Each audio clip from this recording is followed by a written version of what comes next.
Narrative is not like an inch count. It's not a disappear 6 months thing. It's a thing you can apply in every story. It's a way you ask questions. It's a way you write things. It's the value you place on real world stuff.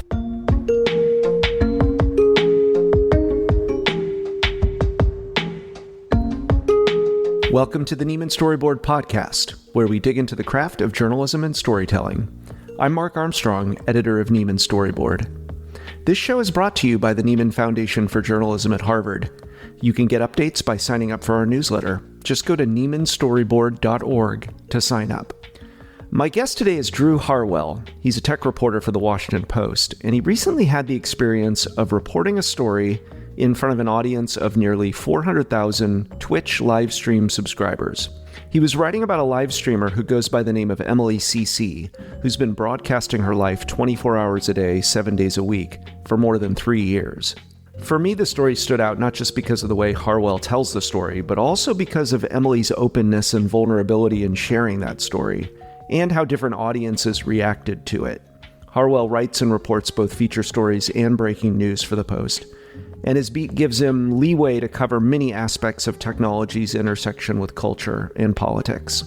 Before joining the Post, he started his career as a reporter for the Tampa Bay Times, where he learned a lot of early lessons about reporting and writing for narrative.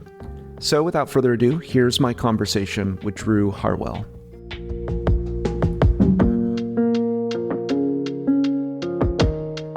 Drew, thank you again for being here today. Yes, thanks for having me.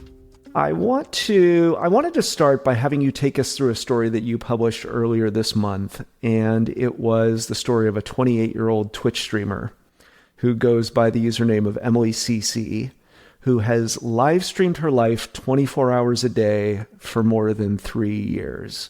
It was a wild story, and I wanted you to take me through how you found and reported this piece. Yes, I would love for there to be some elegant answer for how I found her, but I basically found her while procrastinating, as all good reporters do, scrolling through X, and there was a clip of Emily on camera talking with this Twitch star streamer named Kai Cenat, and he's basically a legend on Twitch, but he had been doing this month-long stream. And during a moment of downtime, he and his buddies were like, let's look up who's been the longest streamer. And they found Emily, and she had been streaming right at the moment. And so she was like shocked to see him appear on the screen. And they had this like tearful kind of discussion. And online, it was being celebrated as like, oh my gosh, what an amazing achievement. This woman has been streaming herself for 3 years. Who could imagine? And it just felt like a great story opportunity to me because I think, a lot of people would see that as not necessarily anything to celebrate, right? That there was a lot that would go into that. And so, I reached out to her and just said, I would love to be able to tell your story and learn about what your life is like, the good, the bad, and the ugly. And yeah, ultimately got the chance to spend some time with her and just write about her life, and it ended up being even more interesting than I expected. So she was pretty open to having a reporter come in and tell that story, and obviously sensitive to things like location and all of that kind of stuff. But you went and met her in person, right? That's right. Yeah, I did. For her privacy, we couldn't share too much about where she lived, but I was able to say that she was in Austin.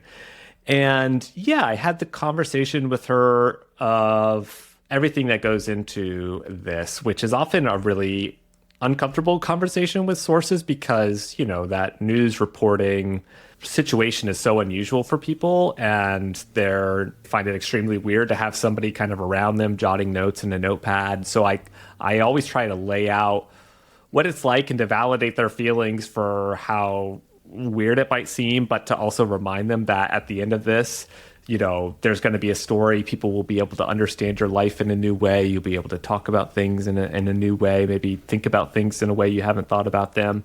And so I kind of walked her through this whole conversation, and it was funny because she was completely normal with it in a way that no other source has really been, because she has been watched for 3 years regardless, right? So for me to be there was kind of just one more set of eyeballs in the stack of eyeballs that's already on her all the time. So that was one of the more, funny things of the process to me with working with her. And even, as we went through the writing process and fact checking and the no surprises calls and all of this, she was game to talk about these really uncomfortable moments in her life with her parents and with her loneliness and her isolation and her sadness. And the things I was hesitant about bringing up because some people don't want those in the paper, she was all for it because she had basically opened herself to that. The other thing that was interesting to this was all of my interviews with her were streamed. So my preview calls with her were, I could see the chat watching my questions to her in real time. And I would ask a question and somebody would say, oh, that's a stupid question. Or, oh, I knew leading he was the going to witness. ask that. Yeah, right, exactly. And I'm like, oh my God, I knew you shouldn't even watch this. And then sometimes they'd be like, oh, great question. Yeah. They'd say like W Washington Post, which is like a win, like a good win. And then when I spent time with her in Austin, yeah, the chat was watching the whole time. There's actually one moment where she stepped away to go to the bathroom and I was just kind of sitting at her desk and the camera was on me and people were watching me just kind of sit there by myself and I was watching the screen. And they started talking to me. So I was like, okay, I guess I should be like talking back. And I was talking to them. I was like, if anybody wants to call me, I'd love to talk with you about Emily. And so I was probably streamed for like 30 seconds in isolation. And I could feel like my face just getting warm. Like I was like flushing because I was like, oh my God, all these eyes on me.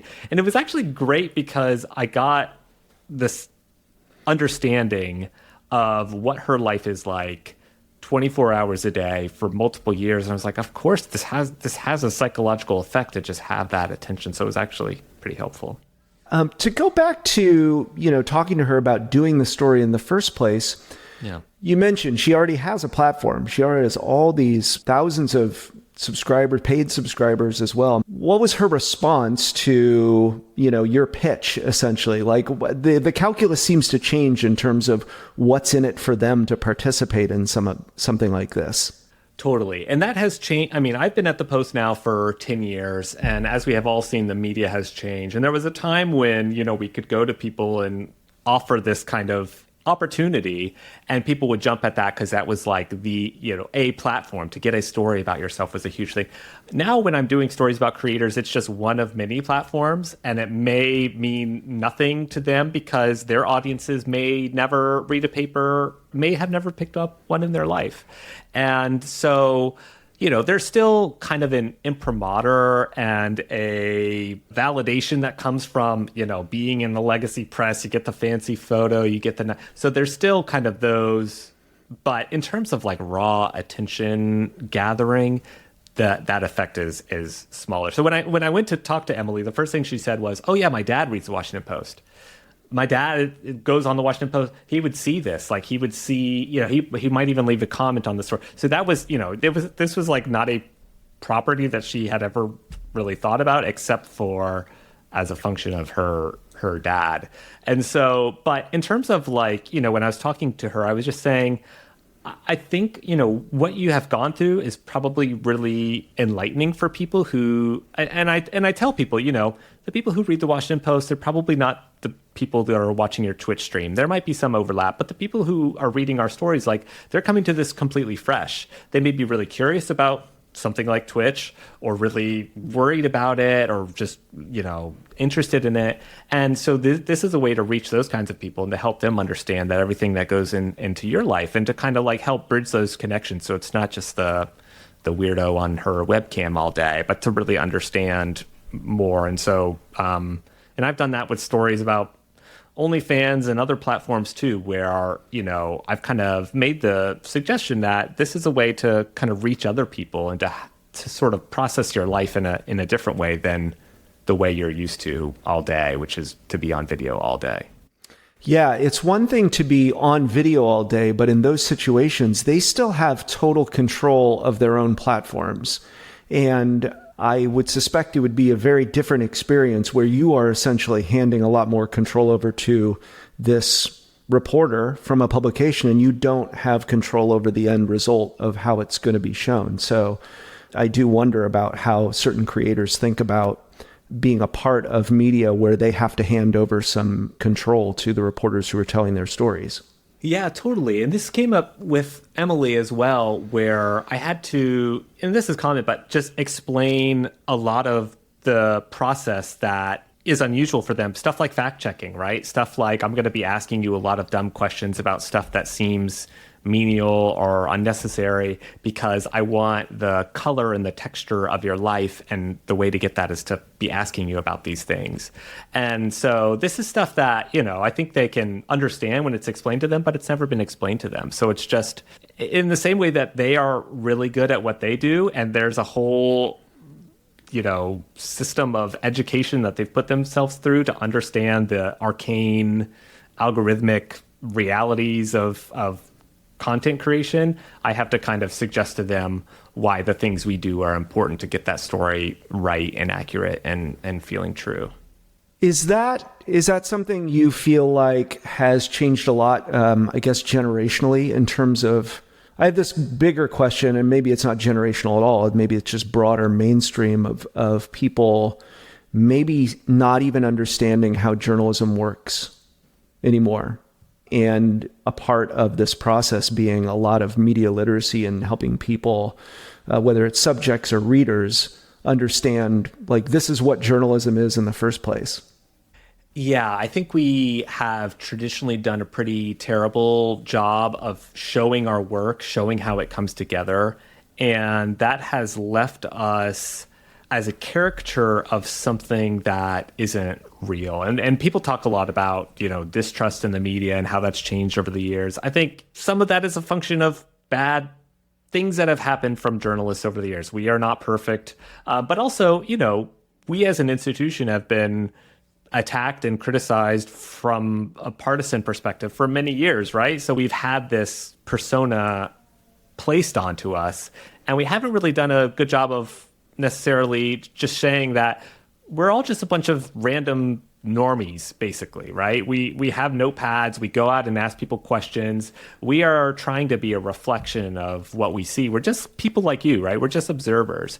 I think it is generational, but also there is some through lines in terms of when people think of like the legacy media, the mainstream media, they may think of a bunch of elite Ivy trained people who never leave their bubble and may parachute in and give this story that is wrapped up in their own biases. And there's certainly that in journalism. But there are also a lot of people who are just curious and just want to tell good stories.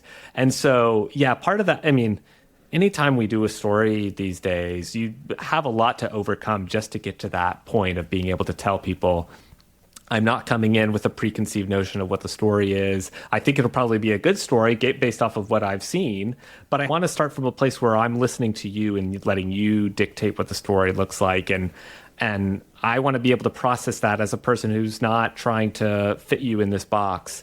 So people have their own, notions of what we do that is often totally divorced from what we actually do. So it's kind of nice to be able to walk subjects through these because they end up understanding a lot more of it by the end of it, even if it's something they never thought about. And with Emily, how long did you end up spending with her in person, and how long were you in Austin? So I got there early in the afternoon. I stayed all day and into the night. I think I left around 1 a.m. or 2 a.m. and she was still streaming. And by that point, I could tell kind of her energy for having me around was basically fading. So I kind of left and I went back to my hotel room and I was watching the rest of her stream on my phone and taking notes. And so I spent basically a whole day with her, and then pre-calls before the time there, calls afterward. And then beyond that, actually, unusual in her case, just watching a lot of her streams, hours and hours of what she was doing because she was basically recording herself. This was an unusual story, a great story in a way, because I had more material than I knew what to do with. And it actually became like organizing the amount of material I had seen, because to be able to see what your subject is doing all the time, including right after you call them, it was like a reporter's dream, but also extremely challenging in a way, because it's it just doesn't end. I would feel like I would stop watching and I'd be like, oh my God, am I missing something? Am I missing the perfect scene, the perfect moment that would crystallize everything? So yeah, it was a lot. That's wild. So you were also maybe was she sharing commentary about her experience with the Washington Post reporter after your interview ended, and you're able to like revisit that too? Oh, yeah. After the call, I could turn on her Twitch and she was like, yeah, that went pretty good. He's pretty respectful. It was pretty good questions. I didn't like this question. For her, she basically doesn't have an inner monologue at this point, or she does, but she has this outer monologue that is constantly going with all of the people who watch her. So I could kind of see how she was processing it. And actually, we had written the story. It was in edits, and it kind of took a little bit longer this time due to just some random internal newsroom things. And there were moments where she was like wondering where the story was. And so I would go onto her Twitch and people would be asking like, where's the story? And she's like, I don't know. And so when she would say that, I would like send her messages or call her and just be like, hey, I hear you. We're at this phase of the story. So it was like kind of good in a way where I could head off some of her anxieties, but it was also building anxiety in me too, because I couldn't stop thinking about her because I knew she was just basically one click away.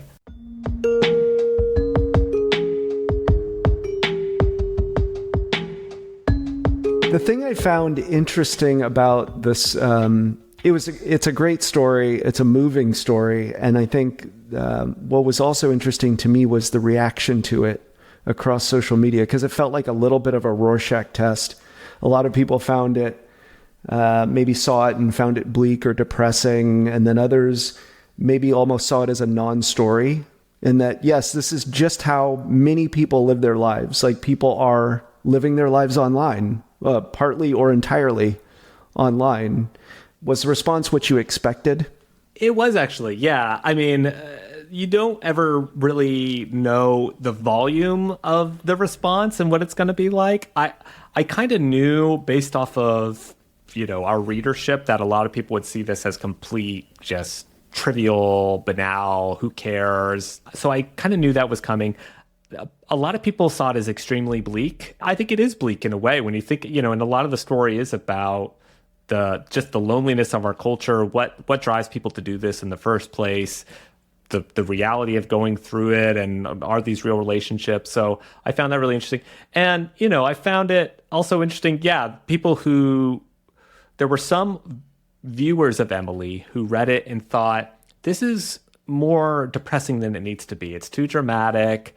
Her life is fine. She's playing video games all day. What's the big problem? And I actually got some responses from Twitch fans who said, just being too dramatic. And it was interesting because when Emily first read the story, it was on stream, right? She had advertised that I'm going to be reading the story if you want to see my initial take on it. So of course I had to watch that. Yeah.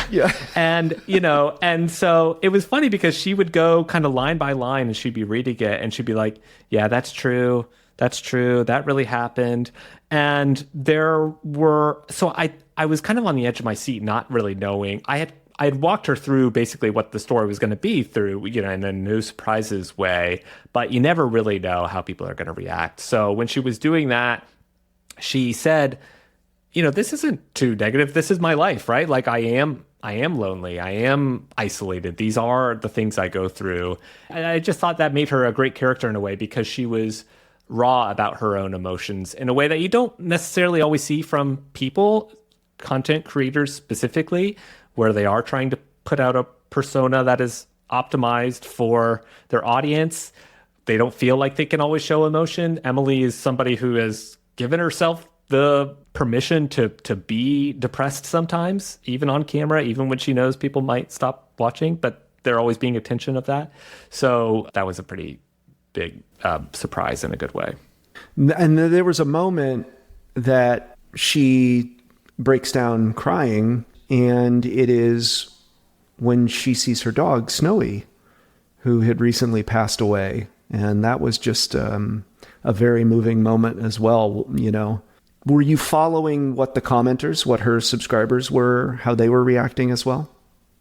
Yeah, I was, because I just wanted to see how people are reacting. I mean, a lot of people say don't read the comments. I do like reading the comments when I can, just because I think everybody has their own perspective. It's good to understand how people are processing the story. So I saw a lot of people who thought it was too much or whatever. They never read a story. They didn't understand why we made X, Y, or Z choice. But there were also people in her audience who thought she came out looking great from it. They thought like, okay, people understand now the commitment she puts to it, the why people watch her. So that was validating in a way because, nobody knows Twitch like these people do. I mean, some of the people are in the story. These are people who the first thing they do when they wake up is turn on that stream and listen to that person that they care about. They'll fall asleep listening to their voice. There's this huge parasocial relationship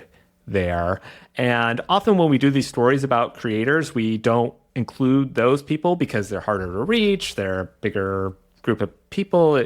But I really wanted to include them in the story too, because they are what allows her to do this.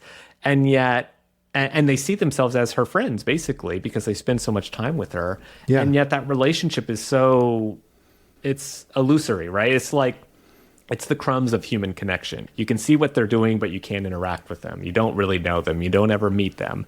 And yet you know so much about their lives in a data way, right? Like she got the dog this day, she went to the carnival so that just struck me as such a interesting reflection on our time when we see so many people through this little box on our screen, but we don't really know about them, even though they can affect our lives. There were two other moments from her response or live stream, reading your story. One was where she was talking about her dad's reaction. So you write a little bit about kind of a strained connection with her dad and him forgetting her birthday.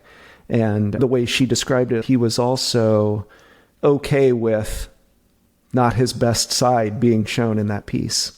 Yeah, which I found really interesting. And, he was somebody I wanted to include more. And we only really get, because of, the choices of who wants to talk, we were only really able to get her side of it. But it was powerful to see her side of it because you could see not just how she responds to the problems in that relationship, but also how her fans are watching her process this extremely intimate moment with her dad and basically taking it on as their own drama and feeling the emotions of that and feeling like, these were people who tuned in to her birthday on a Saturday, were watching her on a Saturday from their own homes and living that birthday party in their own minds, basically. And then seeing this kind of dramatic moment play out and be talking to her and trying to cheer her up. So I just found all of that so interesting because, we have been watching other people on our screens for a long time. We've been watching reality TV, but to see this moment of just a bad phone call between a dad and a daughter, and she's in the driver's seat. This is some random parking lot you'd never even, go through. And to know that 1,000 people are watching that and feeling that moment and it just being one of millions of moments that play out from her life onto the internet. It was just a really interesting, and I worried at one point about that I would feel too tangential, right? That I'd be like, people are just watching this, reading this story because they want to learn about Twitch. They don't care about some, bad parental relationship. But this seemed like a real moment in her life that we could capture, that we could see, that was playing out for everybody, that kind of helped give a glimpse of all that goes into this. I wonder if you could read the opening of that story. Yeah, sure. 642 people are watching when Emily tugs off her sleep mask to begin day number 1137 of broadcasting every hour of her life. They watch as she draws on eyeliner and opens an energy drink for breakfast. They watch as she slumps behind a desk littered with rainbow confetti, balancing her phone on the jumbo bottle of Advil she uses for persistent migraines. They watch as she shuffles into the bathroom, the only corner of her apartment not on camera. A viewer types, "Where is Emily?" It's the only quiet moment she'll get all day. On the live streaming service Twitch, one of the world's most popular platforms, Emily is a legendary figure. For 3 years, she has ceaselessly broadcast her life. Every birthday and holiday, every sickness and sleepless night, almost all of it alone. That's great. When you get assigned a feature or profile like this, how much space do you get? One, and how are you thinking about how you open it and how you structure it. Yeah. So this was a story I pitched on my own. I have a weird kind of place at the Post now where I've been here long enough that I don't disappear for 6 months to do one story. I try to be in the mix on a lot of different tech topics that I'm curious about.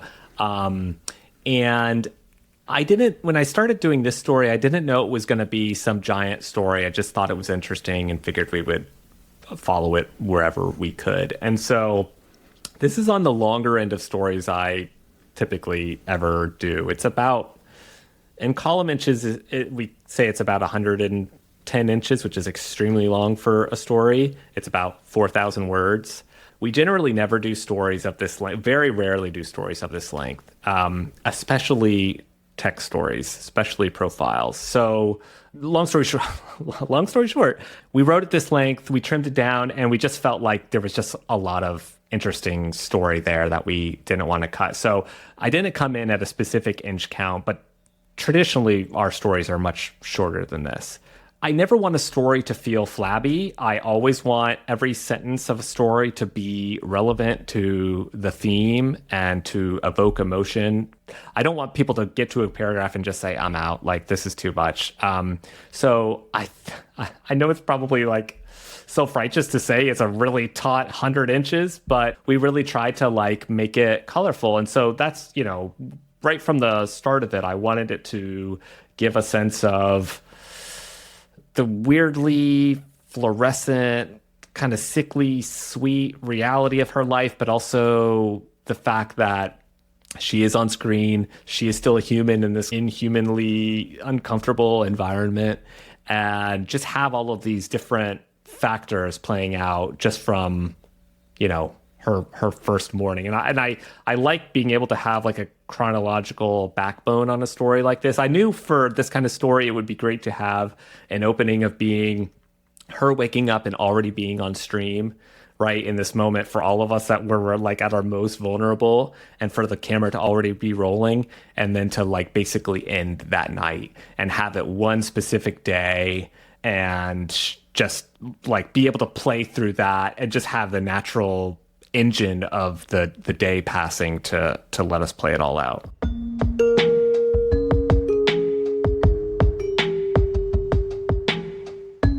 The other thing that I was thinking about this story and many of your stories, since you cover technology for the Washington Post, is there is a lot that plays out purely online. And so I was thinking about the pros and cons of that and how you tell a story where a lot of the action is happening virtually. There was another one you did fairly recently, the 40-something single dad shaping liberal media from his laptop, Asim Tarabi and the various aggregators and curators who are out there publishing political news, and how you get action when a lot of it is just happening online.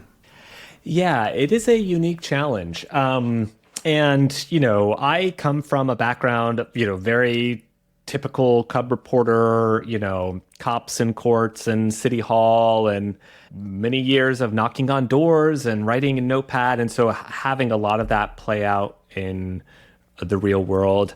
This is different because in some ways you get a lot more access, because when I'm doing a story on somebody who's very online, I can look, for Emily, I read all of her many years of tweets. I have a whole outline of her tweets basically categorized by the emotion she was feeling or the theme of that. Like I have a whole block of like, she's feeling sad, she's wanting friends, she's having so you have a lot of material, and it's just a matter of being able to find it, to understand how to see it, to go to lots of different platforms and digest it, and then be able to organize it in a way so it's not just a big mound of text.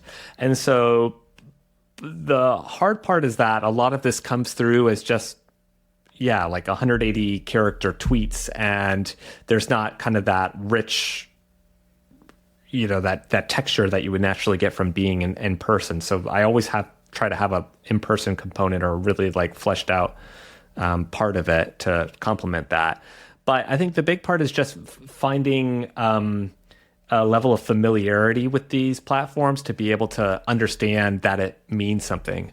With Twitch, it has its own subculture. It has its own slang. It has people doing things that seem completely illogical to a layman who never uses Twitch, but the more time you spend on it, the more you realize, okay, this is why this is important. This is why she's doing this. So I think you do have to kind of immerse yourself in the culture of what they find important to be able to understand, how can I tell the story in a way that feels right to them, but also approachable to people who would have never cared about this stuff in their life. So yeah, some of that I think just comes with being nerdy enough to be able to know like which websites to go to find where they're talking about this. But also part of it just comes from being empathetic enough and trying to go in, no judgment, and listen to the people from a human standpoint and just try and understand where they're coming from. And that's kind of why I love this kind of journalism specifically. I think tech reporting is fascinating because it touches basically every beat out there at this point, right? It is, you can do tech labor stories, you can do tech human stories, tech culture stories, tech investigative stories, because these screens have reshaped our life and reshaped what it is to be human. For somebody like her who has immersed her life into this very, clinical streaming infrastructure, it was like however much humanity we could squeeze out of that, the better. How long have you been covering technology now? So I started at the Post in 2014. I covered business. I covered the Trump businesses. And I came back to the business tech desk in around 2018. So I guess I've been a tech reporter now for 7 years. And that was something that you kind of raised your hand to do, or is it something that... It was, yeah. I've always found this stuff. I'm kind of a computer nerd. I find this stuff really interesting. When we had been doing some of the Trump business stories, I found them interesting. We could do accountability stories, but you do hit a limit of the issues you can be able to talk about. So I just always found these stories fascinating. You have the Black Mirror dystopian sci-fi stories. You have the real kind of human feature stories of like just people just grinding it out in with these strange systems. And so that was my choice. I basically kind of asked to come back to this desk and be able to kind of tell these stories. So I've been really lucky to be able to get a lot of freedom to kind of chase news when I want to, but also kind of explore these more enterprise stories and be able to dig into people's lives. So you can kind of chart your own direction in terms of pitching features versus the breaking news? Yeah. So unlike some tech reporters, like I don't specifically cover any one company. I'm not like in the past I have done stories on just Meta or just X or just TikTok. I've done a lot of TikTok stories, but I've also been able to pitch like projects that dig in on these issues. So like I had a year where I wrote a bunch of stories about TikTok and all of the different things that go into TikTok and the geopolitical ramifications and the going viral in this strange place where all these people would start commenting on you and how just painful it could be, people chasing stardom. And we did a whole series on the creator economy and how it's become this incredibly important avenue for the middle class. So yeah, I kind of have to like weave these stories into other work because again, I'm not somebody who disappears for 6 months. I have a very promiscuous attention span. And I like chasing a lot of different angles and tech allows me to try a lot of different things. A lot of your recent coverage is kind of is an intersection of obviously all of your Trump reporting work over the years and technology. The intersection, the most recent ones were around the meme coin. And so there's a dinner this week. As of this recording, there is supposed to be a dinner this week for the top investors in his coin. That's right. Yeah, there's a Trump meme coin dinner. So you've got all of these meme coin millionaires from around the world who basically bought their way into access to the president. So we just did a story where we found the ones we could find and interviewed them about what they hope to get out of it and why they're in crypto. So we did a story on that. We also did a story on the Trump fans who'd never bought crypto in their life and bought a meme coin because they want to support Trump and then ended up losing a bunch of money out of it. So we did kind of the data component side of that. So yeah, that was a mix of kind of Trump accountability stuff, but also tech stuff, and just having to be able to explain crypto to people who never thought about it. Now, when you're covering this kind of stuff, are you working close with the politics national desks as well? How are you covering and participating in the post-broader Trump coverage? Yeah, so we have different desks, and I tend to jump from one desk to another. There's a lot of smart people in the room who have their different specialties, and so often it'll just be even on a reporter to reporter level of like, I have this reporting, you have that, how can we combine them, how can we do this story? So yeah, like for this story, I've been working with some of the people on the investigative desk. There are data journalists who are great at breaking down the blockchain and figuring out those connections. So I've been working with some of the politics people and that. And yeah, and I've written about Truth Social and Trump media and the Trump businesses for several years. So I have some stuff that's just kind of lodged in my brain that I can unlodge whenever we need to. So that has been one nice thing. And then, before that, we did a story on Jan 6 influencers who are, rioters who broke windows in the Capitol, were pardoned by Trump, and they're now basically chasing fame on the internet. That was a story I did with a reporter named Ellie Silverman, who's on the local desk at the Post and who specializes in, extremism. And so we could kind of combine our knowledge bases. So that is one of my favorite things about being at the Post, is being able to team up with people who I would never otherwise get the chance to. And everybody comes to these stories from a different place. And so being able to kind of combine our brains is like still the coolest thing. Does your approach change when you're talking to sources and subjects like the January 6 rioters who are now getting into merch? Like, what is your approach when you're reaching out to these folks? Yeah, so I just try to be as realistic and raw as possible. I know when I talk to people who are Trump supporters, or Jan 6 rioters, or MAGA media types, they are going to think something about me that both sides know, right? And so I don't come to them expecting them to treat me as some objective journalist right off the bat. I know I have to earn that. Maybe I never earn it, but I do try and be realistic with them about, here's a story we would like to tell. You have a unique standpoint on this that you might want to talk about. It could be a good story. A lot of people will just tell me to F off, right? Like, that is an obvious component of it, same as it ever was. But I actually find that once you get people on the phone or talking, they start to recognize that you are another person too pretty quickly. It is funny how bitter social media and the internet can be, and how much somebody can hate your guts online. And then you have a conversation with them and that stuff starts to bleed away. And then maybe they go back to hating you on social media. But like, I'm sometimes surprised by how much people do want to talk and be open about themselves if you just are ready to listen and, be realistic and try to work through what you think they're worried about or anxious about or don't want to see in the paper. I feel like that is just like the ultimate problem that we are facing right now, which is the flattening and the hatred that can persist online, and just the lack of appreciation of shared humanity.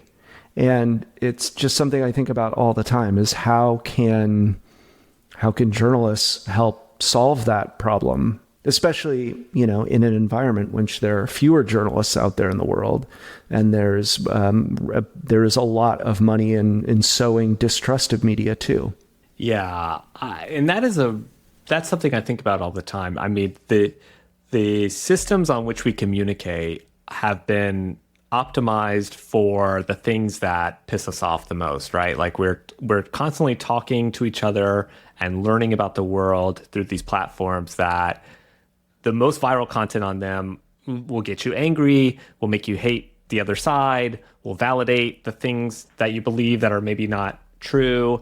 And there's a lot of grifters on social media. There's a lot of influencers who don't care whether they're saying something false. They just want the clicks because they're incentivized to that, right? Because that's where the money comes from. And it's hard because, 10 years ago or however long, our way of work had a different level of relevance. We could publish something and get attention to that much easier than now, when we're having to constantly compete with everyone, when everyone is a publisher, when the platforms make decisions that box us out. So it has been incredibly challenging. And also, this work takes time, right? It's not easy. It's not as easy as pumping out a video or streaming or tweeting, some out of context take. And so it takes time to do it the right way. And often by the time we've actually done the thing, it's too late, or the narrative has been set. And so in some ways it's depressing to see kind of the change in media behaviors away from these things. But the core of it is like the stories we tell are still, there's a reason people still look at these things. We can do something that is more special than a tweet. And a story like this, or a story that gets people's attention, I think people still do want to be the jury of the world. They still want the right information. They still want to learn about other people. I think that's just something kind of natural that doesn't go away no matter how the tech changes. So being able to capitalize on that, it's harder now. And I think we have to do it in a different way now. But I think that natural kind of inclination of people to be curious about the rest of the world is something where, that's our specialty. And if we can do that better and more modern in a way that people engage with, that we don't have to go away.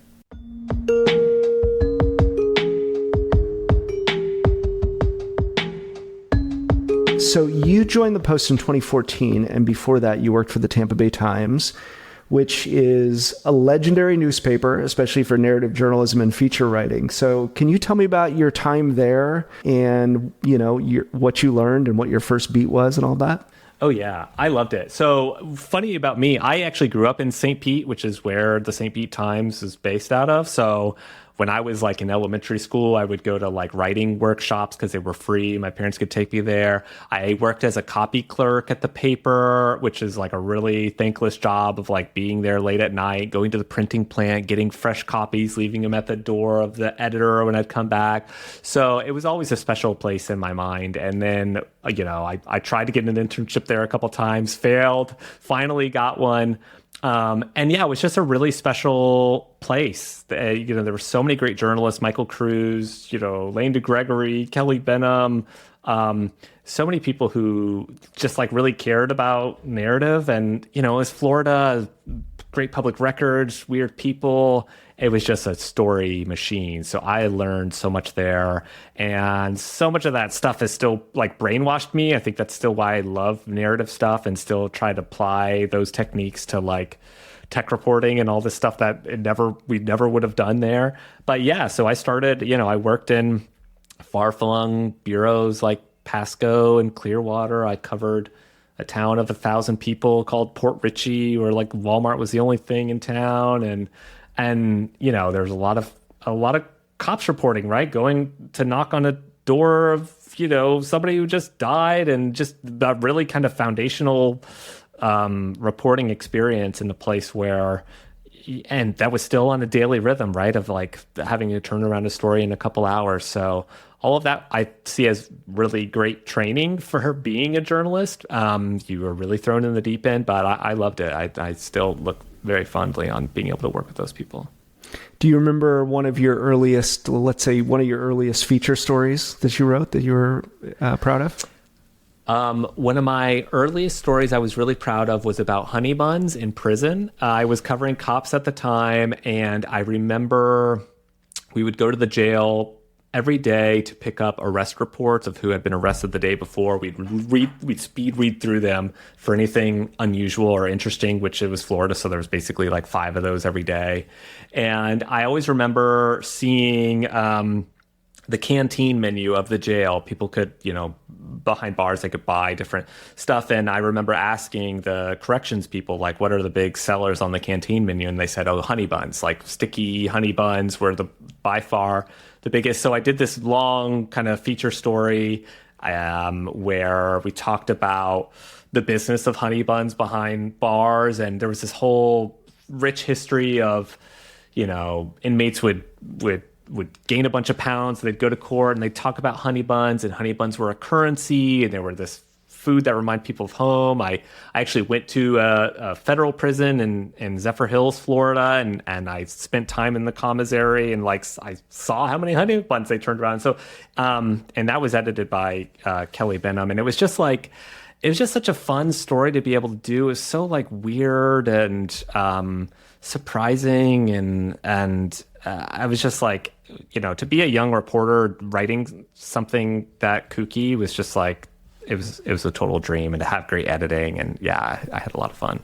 Wonderful. You mentioned being steeped in a lot of the training that you had at the Times. First it was St. Petersburg Times, now Tampa Bay Times. Were there some lessons around how to apply narrative to shorter or breaking news stories? I'm thinking about that a lot because, there are often not as many opportunities to go long with a big feature. And so storytelling can still happen within these shorter pieces. And I'm wondering if you had some tricks and takeaways from that based on your experience there.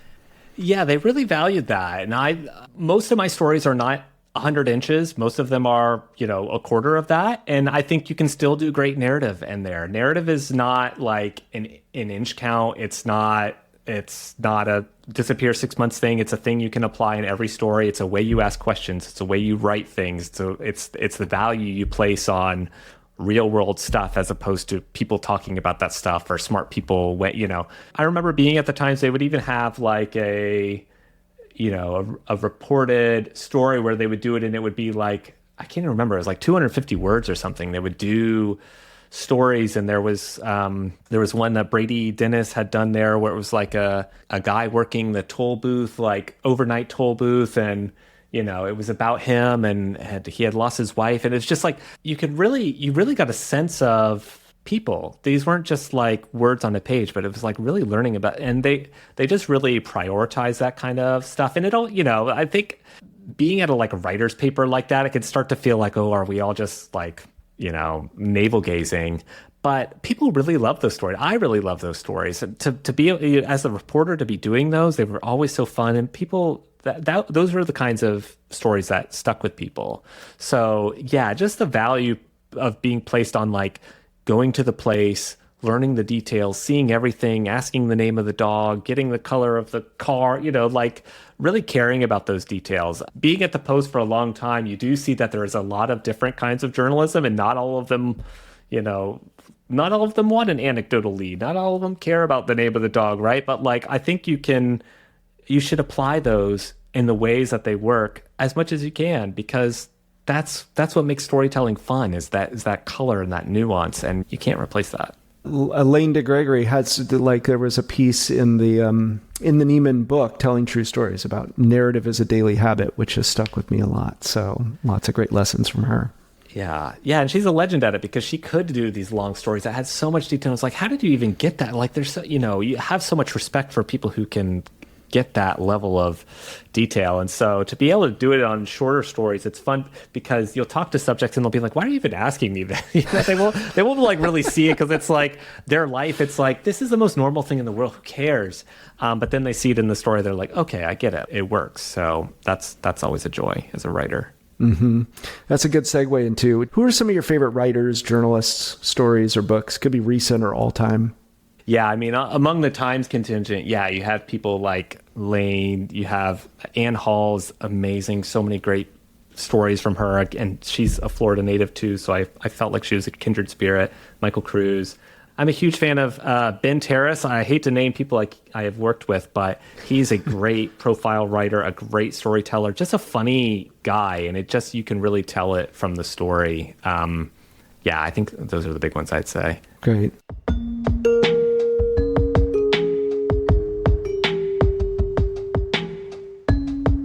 And what advice do you have for emerging journalists who are just getting started? It's such a different world out there. There are so many things you do need to learn in terms of getting attention on the internet for these kinds of stories that are very different from traditional journalism, that wouldn't be taught in J class, but are just as important. And it's stuff like, it's stuff that goes into the reporting in terms of like strategy, in terms of like, when am I going to go to this person to ask this question that doesn't close off this door. A lot of stuff you can only really learn out in the field, but that is still important. So I think, talking to young journalists, I tell them, one, not to get too depressed by the state of the business, right? By how much of it in flux, and to really lean into the things that they appreciate and that they like about telling stories. And to remember that storytelling is as big a business now as it has ever been, but it's just in different formats, right? You're seeing this play out in podcasts, video podcasts, TikTok, serials on TV. So they're not just 100 inches of text, which I think is a good thing. And so I think, wherever people are familiar, to kind of lean into that way. And again, like you said, narrative as a daily process, as just a thing you think about, just going into a function of talking to people, being curious about their life, like not just trying to go in and get your dial a quote and hang up and go back on Twitter, but really trying to follow tangents to things you may not have expected, like spend time with the person and just be uncomfortable in the room with them for a little bit, because you never know what you're going to get. So it's kind of mixing that traditional education of reporting from a time before all of this with also kind of these new ways of telling stories, and kind of trying to experiment a little and pursue that however you can. Do you have to think about, after you've published a 100-inch feature story, how you're going to put that story out and have it break through across all social media too? Is that something, obviously the post discusses a lot, I'm sure, but just you individually, do you have a strategy for that? I do expend probably more psychic energy than is healthy in trying to get these stories read. Part of it is an ego component. Part of it is I want the stories to do well because I want to do more stories in that vein. Part of it is having these stories do well is how you get sources down the road, is how you prove that you're worth the time to the next profile subject. And, you want people to read these, right? This is why we do it. I want there to be a business that emerges from this, that makes money, that we can tell. So some of it is self-sustaining. So I do think about that stuff. And the more time I've spent, on social media, talking to these people, just having this be part of it, it gets more natural to do it. And I think during the process of okay, I'm taking a photo or a video, maybe this is something I can include as part of the package. It's kind of helpful in a way to try and think of what would be the most compelling headline from this, or what is somebody going to tweet from this story? Because then you kind of zoom in on okay, so this is the chunk I want to focus on. So in some ways, it's kind of helpful to the whole enterprise to think about it in that way. The other part of it is it's kind of a crapshoot, right? We can't always control what stories get read. You can do the crummiest story and it'll go viral, and you can do a great story that you care about and nobody sees it. So it's you don't want to devote too much time to it and sacrifice the craft, but I think it is something we all kind of have to concern ourselves with if we want this business to stay around.